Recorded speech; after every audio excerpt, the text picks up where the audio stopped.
Assalomu alaykum, kitobsevar kitobxonlar.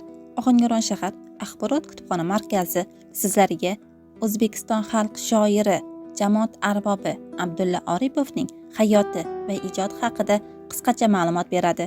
Abdulla Oripov 1941-yil 21-martda Qashqadaryo viloyati Kosonsoy tumani Nekuz qishlog'ida tug'ilgan.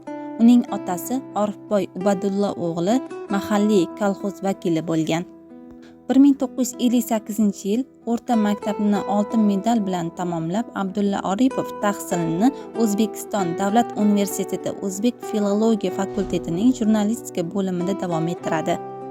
Qush nomli o'zining ilk she'rini Abdulla Oripov universitetda o'qigan kezlari yozgan.